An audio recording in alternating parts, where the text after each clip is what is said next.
Hey, what's up guys? I'm Mike. Welcome to episode 5 of Retro Buyer's Guide, and I just got back from California Extreme, so I want to talk about my experience there and some of the things I saw. So in case you're not familiar, California Extreme is a classic arcade and pinball show that takes place in Santa Clara, California over a weekend in July every year.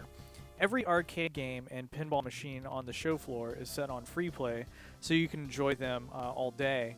And the other cool thing about California Extreme is that there are a lot of rare games at the show every year. So I'm going to go over in this video some of the highlights of the show that I really enjoyed and talk about some of the games that I got to play. So the first thing I want to talk about are all of the different pinball machines that were at California Extreme.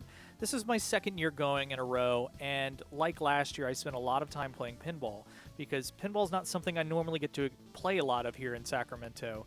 So having all of these machines from different eras and different play styles in one location where I could play them on free play as long as I wanted was just such a cool thing for me. I played a lot of vintage pinball, like this Gottlieb table with a really wide play field, and I also spent some time with this Playboy table that was pretty interesting to say the least. You know, unless you got a lot of space and a lot of money where you can house a bunch of different pinball tables, this is the best way to experience everything that pinball machines have to offer. Now, of course, I didn't spend all my time with pinball machines. I did get to play some rare arcade games like this Space Race cabinet and this Armageddon cabinet, which I had never played before and probably never will again. I got to play some Pac-Man, which I absolutely love, and there was also a vector game section, so I played some of those machines and got through Donkey Kong. But probably one of the most interesting games there was this 3D holographic game called Time Traveler by Sega. I'll let you take a look.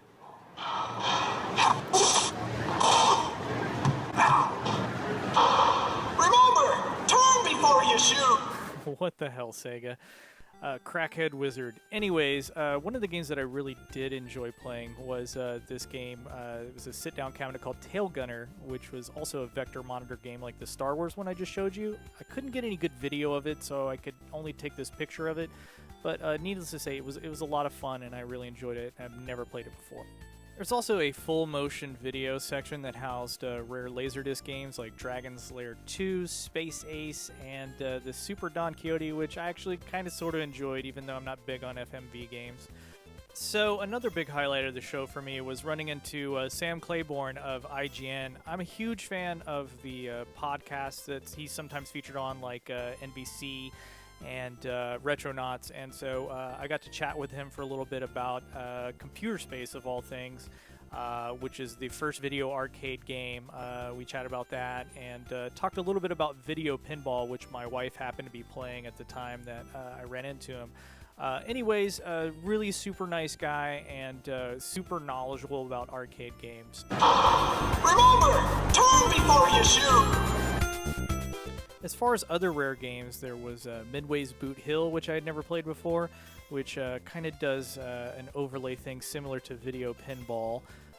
The infamous Snacks and Jackson, in which you play a hobo that is eating bouncing food with a sort of long neck that you can move around with a trackball. I tried to get video, but it just didn't work out.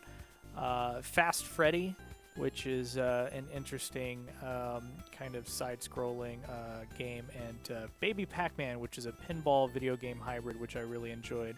There's also a lot of cabinets that ColecoVision bought the rights to and made home ports of that I enjoyed, like Mousetrap, Venture, and Pepper 2.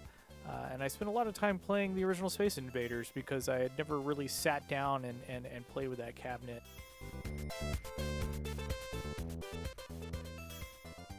Well, that's it for California Extreme 2014 and Episode 5 of Retro Buyer's Guide. If you enjoy what you saw, please subscribe to our channel, and until the next video, happy collecting. Remember, turn before you shoot!